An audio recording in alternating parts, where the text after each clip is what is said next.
Hello students, welcome to our YouTube channel online educator mathematics. उम्मीद करते हैं कि आप सब लोग अच्छे होंगे और हमारे साथ मैथमेटिक्स सीख रहे हैं। चलिए अब हम थोड़ा आगे बढ़ते हैं एक स्टेप और देखते हैं कि आगे हम लोग को और क्या पढ़ना है। पिछले क्लास में हम लोग डिस्कस किए थे वैल्यूज़ के बारे में, जो कि ट्रिग्नोमेट्रिक रेशियोज का कुछ वैल्यू था, 0 degree, 30 degree, 60 degree, 45 degree and 90 degree. इन सब का वैल्यू हम लोग पढ़े थे। उम्मीद करते हैं कि आप लोग याद किए होंगे। अगर याद नहीं है तो उसको आप रिकॉल कर सकते हैं, आपने जो लिखा होगा पहले से उसको आप देख सकते हैं और उसके हेल्प से हम लोग इस क्वेश्चन को सॉल्व करेंगे। हम लोग जो पिछले एक्सरसाइज में एक क्वेश्चन छोड़े थे, जो क्वेश्चन नंबर था 11, आज हम लोग उसको पहले डिस्कस कर लेते हैं, उसके बाद हम लोग एक्सरसाइज 8.2 की तरफ बढ़ेंगे, जो कि क्वेश्चन नंबर 11 में हम लोग देख लेते हैं। पहला क्वेश्चन दिया हुआ है कि the value of tan a is always less than 1, यानी कि ये जो क्वेश्चन है ये किस पे है, ये हम लोग को दिखाना है कि ये ट्रू एंड फॉल्स, ये ट्रू है या फिर फॉल्स है, इसके बारे में हम लोग को बताना है। ट्रू है तो टी एंड फॉल्स है तो एफ हम लोग को यूज कर लेना है। लेकिन इसको बनाने से पहले आप लोगों को वैल्यू पता होना चाहिए। अगर आप लोग अगर उस वैल्यू को नहीं जानते हैं तो आपको एक लिंक डिस्क्रिप्शन में दे दिया गया है, आप उससे उस वैल्यू को देख सकते हैं और याद कर सकते हैं। तो चलिए हम लोग देखते हैं आगे कि जो वैल्यू होगा tan का वो क्या दिया गया है कि हमेशा, यहाँ पे एक वर्ड मेंशन किया गया है ऑलवेज, ऑलवेज लेस देन 1, यानी कि इसका जो वैल्यू है वो हमेशा 1 से छोटा है। ये ट्रू होगा या फॉल्स होगा। तो हम लोग क्या करेंगे, उस ट्रिग्नोमेट्रिक रेशियो का जो वैल्यू दिया गया था, हम लोगों को बताया गया था, पढ़ाया गया था, उसको हम लोग थोड़ा सा एक बार रिकॉल करते हैं कि क्या उसका वैल्यू हमेशा 1 से छोटा होगा, यानी कि tan का वैल्यू जो है हमेशा 1 से छोटा होगा हर एक एंगल के लिए, जितना भी एंगल आपको बताया गया सब एंगल के लिए। तो हम लोग देखते हैं tan का जो वैल्यू था वो किस तरह से दिया हुआ था। तो tan 0 का जो वैल्यू था वो कितना था, वो था 0 दिया गया था। आप लोग देख सकते हैं पिछले वाला वीडियो, उससे आपको समझ में आएगा। ये tan 0 0 हो जाएगा। tan 30 का वैल्यू आप लोग देखे होंगे कि वो रहा होगा 1/√3। उसके बाद tan 30 के बाद आता है tan 45। tan 45 का वैल्यू कितना था 1। फिर उसके बाद था 60। tan 60 का वैल्यू था √3 सिंपली, यानी कि tan 60 का जो वैल्यू होता है इसका रिवर्स हो जाता है √3। फिर उसका tan 90 पे आता है तो ये हो जाता है अनडिफाइंड। यानी कि आप देख रहे हैं कि जो वैल्यू है वो 0 है, 1/√3 है, 1 है, √3 है एंड इन्फिनिटी है। क्या हमेशा वैल्यूज है 1 से छोटा है, हमेशा, ऑलवेज। ऑलवेज मतलब क्या, किसी भी एंगल के लिए कहा गया कि क्या लेस देन 1 है। तो आप देखिए तो किसी भी एंगल के लिए 1 से हमेशा छोटा है, नहीं जी, ऐसा तो नहीं है। यहाँ पे 0 है, 1/√3 है, यहाँ पे 1 है, यहाँ पे √3 है, यहाँ पे इन्फिनिटी है। आप हर एक एंगल के लिए 1 से छोटा तो नहीं है, कुछ एंगल के लिए वैल्यू बदलते जा रहा है। तो क्या ये स्टेटमेंट सही है? नहीं, ये स्टेटमेंट बिल्कुल ही गलत है। तो ये स्टेटमेंट हमारा सही नहीं हुआ, तो ये हो गया हमारा फॉल्स, एफ। पहला हम लोग सॉल्व कर लिए। इसी से हम लोग क्या करना है, सेक वाले को भी सॉल्व करना है, यानी कि सेक का हम लोग देखेंगे वैल्यू। तो सेक का जो वैल्यू होगा वो कैसे आएगा, 0 का, 30 का, 45 का, 60 का, 90 का। तो हम लोग सेक का जो वैल्यू होगा वो किसके हेल्प से निकालेंगे, कॉस के हेल्प से निकालेंगे। तो कॉस का वैल्यू क्या था, तो कॉस का वैल्यू था, आप लोगों को पता होगा, कॉस 0 1 था, कॉस 30 जो था वो √3/2 था, यानी कि कॉस का वैल्यू हम लोग पहले लिख लेते हैं, उसके बाद हम लोग सेक का वैल्यू निकाल लेंगे। कॉस 0 का वैल्यू था 1, साइन का उल्टा लेते थे ना, 1 इधर, फिर उसके बाद जो साइन 60 का होगा वही कॉस 30 का होगा। तो साइन 60 का कितना है, √3/2, तो कॉस 30 का हो जाएगा √3/2। फिर उसके बाद कॉस 45 का 1/√2, फिर उसके बाद कॉस 60 का 1/2 एंड कॉस 90 का 0।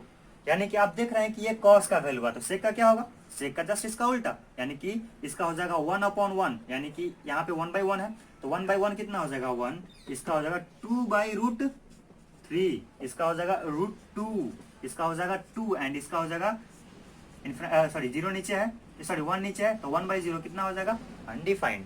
यानी कि सेक का जो वैल्यू है 1 है, 2/√3 है, √2 है, 2 है एंड इन्फिनिटी है। ये सेक का वैल्यू है। तो पूछा जा रहा है हमसे इसमें कि सेक का जो वैल्यू है वो 12/5 है for some value of angle A, यानी कि कुछ वैल्यू एंगल कुछ भी हो सकता है, एक जगह पे कोई भी एंगल होगा, तो उसके लिए क्या ये सही है या गलत है।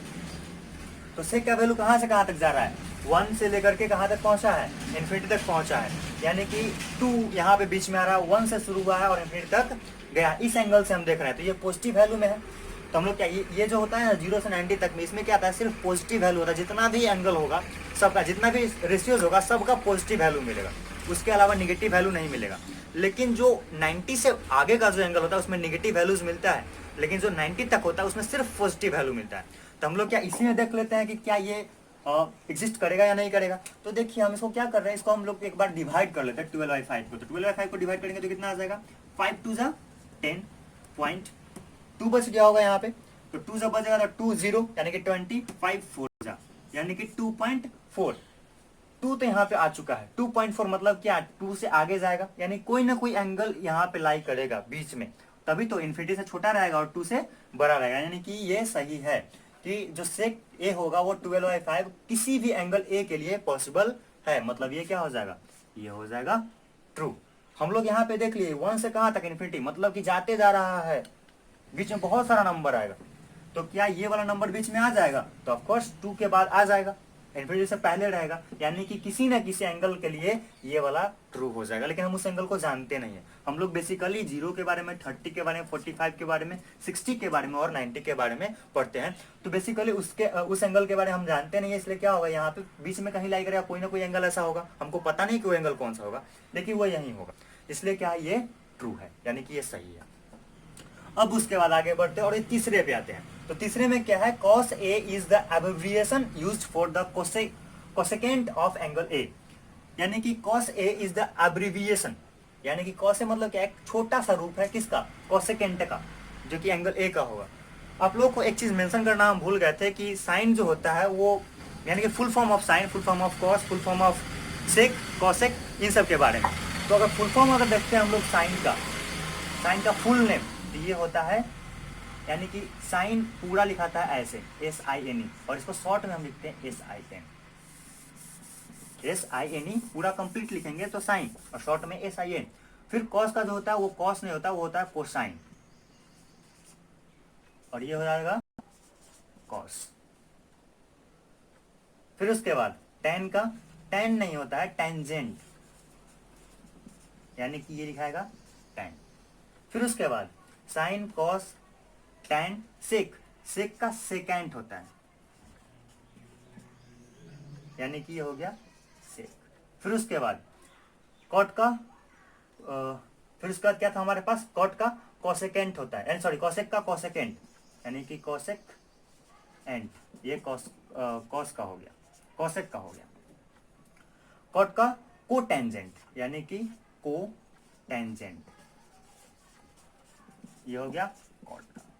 यानी कि इसी में से क्या, इसमें से आपको ये शॉर्ट फॉर्म मिल रहा है, तो यहाँ पे क्या लिखा है, कॉस ए, क्या कहा गई, कॉस जो है शॉर्ट फॉर्म है किसका, कोसेकेंट का, तो कोसेकेंट का शॉर्ट फॉर्म कौन है, कॉसेक है।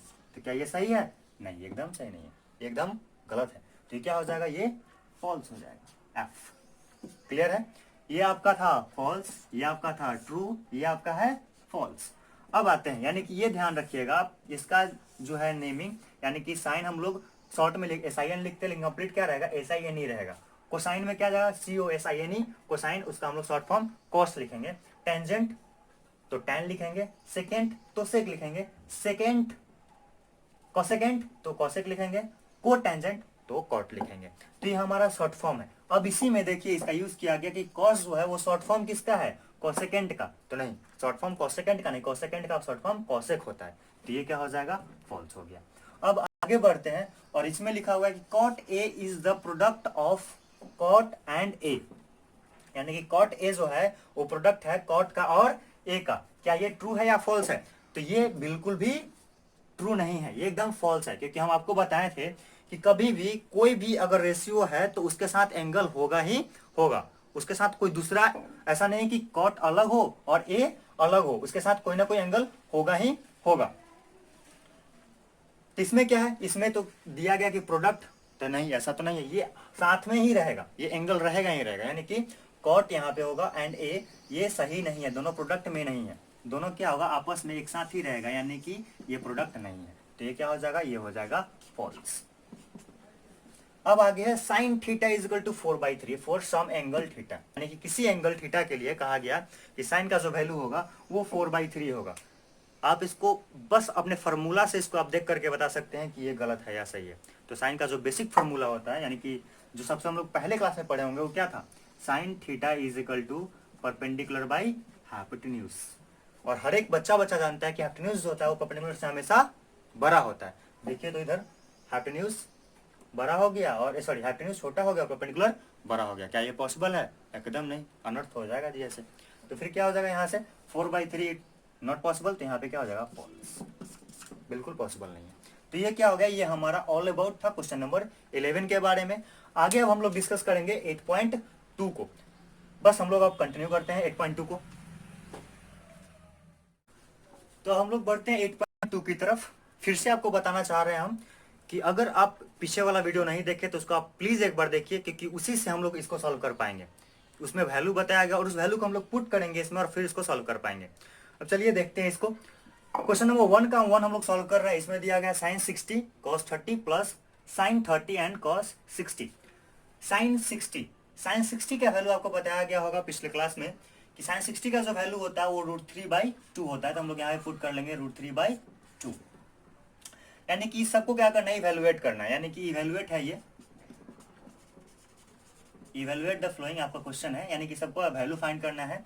तो हम लोग वैल्यू फाइंड करेंगे यहाँ से। तो sin 60 का वैल्यू कितना होगा, √3/2 इंटू cos 30 का वैल्यू। तो cos 30 का वैल्यू कितना होगा, √3/2 ही होगा, जैसा कि आप लोग पढ़े होंगे, √3/2 प्लस sin 30। अब sin 30 फिर से आ रहा है यहाँ पे, तो sin 30 का वैल्यू कितना आ जाएगा, हाफ इंटू cos 60। तो cos 60 का वैल्यू हो जाएगा हाफ।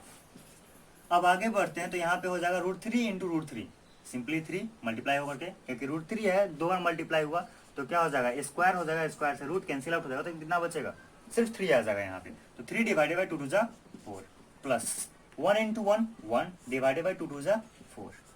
अब हम लोग एलसीएम लेते हैं यहाँ से, तो 4 एलसीएम हो जाएगा एंड 3 प्लस 1 ऐड हो जाएगा ये, क्योंकि 4 से डिवाइड करेंगे तो 1 टाइम में, 1 से मल्टीप्लाई तो 3 ही रहेगा, फिर 4 से डिवाइड हुआ 1 टाइम में, 1 से मल्टीप्लाई तो 1 ही रहेगा, इज इक्वल टू 3 प्लस 1 4/4, और ये वैल्यू हो जाएगा कट के 1। यानी कि इवेलुएट करने के बाद ये जो वैल्यू आया है, पहला जो वैल्यू है यानी क्वेश्चन नंबर 1 का जो वैल्यू आया वो कितना आया है, 1 आया है। अब हम लोग बढ़ते हैं क्वेश्चन नंबर 2 की तरफ। क्वेश्चन नंबर 2 है 2 tan square 45 degree, let me see the questions, plus cos square 30 degree minus sin square 60 degree. एक चीज आप हमेशा ध्यान रखिएगा कि जब भी आप क्वेश्चन को सॉल्व करें तो डिग्री को मत छोड़िएगा। अब आगे 2 tan स्क्वायर 45, तो यहाँ पे स्क्वायर का फॉर्म है, तो स्क्वायर को हम लोग स्क्वायर ही रखेंगे, उससे कोई ज्यादा प्रॉब्लम है नहीं। tan 45, तो tan 45 का वैल्यू आप अभी पढ़े हैं, कितना होता है 1, तो 1 का यहाँ पे क्या हो जाएगा, स्क्वायर, यानी कि मल्टीप्लाई में हो गया ये 1 का स्क्वायर। फिर उसके बाद प्लस cos स्क्वायर 30, तो cos स्क्वायर 30, तो देखिए 30 का वैल्यू कितना है यहाँ पे, √3/2, तो यहाँ पे हम लोग कर लेंगे √3/2 whole square minus sin square 60, तो sin स्क्वायर 60 का जो वैल्यू है, तो sin 60 का वैल्यू कितना हो गया, फिर से √3/2 होल स्क्वायर। अगर हम लोग अपने दिमाग को तेज रखेंगे, आंख को तेज रखेंगे, तो हमें ज्यादा सॉल्व करने का जरूरत नहीं पड़ेगा। अब देखिए यहाँ से कैसे, यहाँ पे ये टर्म माइनस में दिख रहा है और ये टर्म प्लस में दिख रहा है, ये यहीं पे क्या हो गया, कैंसिल आउट हो गया। क्लियर है? अब आगे देखिए 2 इंटू 1 का स्क्वायर 1 ही रहेगा, यानी कि सिंपली कितना हो गया वैल्यू 2। अगर आप आगे बढ़ा सकते थे, सॉल्व करते तो आगे जाता, लेकिन हम अपने दिमाग को और आंख को तेज रखेंगे तो क्या होगा, इससे हमारा एकदम ऑब्जर्व करना आपको सीखना है। ऑब्जर्व करने अगर आप गया आपको, तो आप एकदम सिंपल वे में किसी भी प्रॉब्लम को सॉल्व कर सकते हैं। यहाँ पे ये कैंसिल हो गया और ये हमारा आंसर आ गया डायरेक्ट 2। हम लोग क्वेश्चन नंबर 3 की तरफ बढ़ते हैं। 3 में क्या दिया हुआ वो देख लेते हैं, लेट मी वाइप इट।